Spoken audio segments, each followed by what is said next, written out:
Hello bachcho, let's see the question. So we have given the series of reaction. These two reactions are given. This is the first reaction and this is the second reaction, and we have to identify x and y.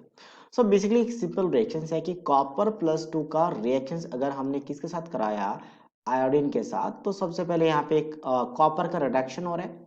Copper का reduction हो रहा है किसमें, आपका copper iodide में, यानी कि +2 से यहाँ पे +1 में आ रहा है। +1 क्यों, क्योंकि आयोडीन हैलोजन है, उनका -1 होता है एज ए ऑक्सीडेशन स्टेट। तो इसका अगर -1 होगा तो कॉपर का +1 हो जाएगा, ये इसका प्रेसिपिटेट बन जाता है। तो साथ साथ में एक्स क्या बन रहा होगा, तो अगर इसका रिडक्शन हो गया तो इसका ऑक्सीडेशन होगा। तो ऑक्सीडेशन कैसे करवाएंगे, ये ऑक्सीडाइज हो जाता है I3 नेगेटिव में, ठीक है, I3 नेगेटिव में। सो बेसिकली I3 नेगेटिव में अगर मैं ऑक्सीडेशन की बात करूँ, ऑक्सीडेशन कैसे हुआ, यहाँ पे 3 टाइम्स ऑफ एक्स मान लेंगे, एक आयरन के लिए x, तो 3 के लिए 3x इज इक्वल टू -1। तो यहाँ पे x इक्वल टू कितना आ जाएगा, -1/3। तो यहाँ पे -1 से -1/3 में जा चुका है, तो मतलब इंक्रीज हो चुका है ना, क्योंकि -1 लेसर वैल्यू है, -1/3 ग्रेटर वैल्यू है, तो इसका ऑक्सीडेशन हो चुका है। तो मुझे x मिल चुका है, x क्या है, I3 नेगेटिव।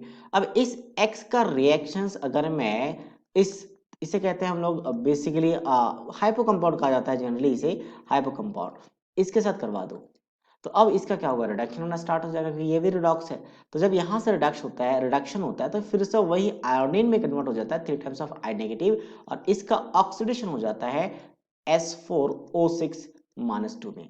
अब यहाँ पे ऑक्सीडेशन की बात करें तो ये भी ध्यान रखने कि यहाँ पे ऑक्सीडेशन ऑक्सीजन का होता है, ऑक्सीजन का, ना कि सल्फर का, क्योंकि सल्फर जिस ऑक्सीडेशन स्टेट में है उसी ऑक्सीडेशन स्टेट में यहाँ पे रहता है, इसकी ये आपका स्ट्रक्चर है। तो जब ये इसमें कन्वर्ट होता है तो यहाँ पे दिखेगा कि एक प्रॉक्सी लिंकेज बन चुका है। तो प्रॉक्सी लिंकेज में ऑक्सीजन का ऑक्सीडेशन स्टेट कितना हो चुका है, -1, और अगर रिएक्टेंट में देखेंगे तो कितना आपका -2 है। बेसिकली यहाँ पे सल्फर और सल्फर होगा, 2 सल्फर होंगे, ठीक है। तो ये सल्फर और सल्फर है, तो यहाँ पे -1 है, यहाँ पे -1 है, बट यहाँ पे क्या था, सभी ऑक्सीजन का -2 था, तो इनका ऑक्सीडेशन होता है ऑक्सीजन का। तो ये कंपाउंड है, ये आपका एक्स है and this is your Y. तो एक्स और वाई को आइडेंटिफाई करेंगे तो एक्स और वाई रिस्पेक्टिवली होना चाहिए। तो एक्स आपका क्या है, I3 नेगेटिव, और वाई क्या है, I नेगेटिव। तो I3 नेगेटिव और I negative, that means option A. So option A is the right answer of this question. So I hope you understood it well.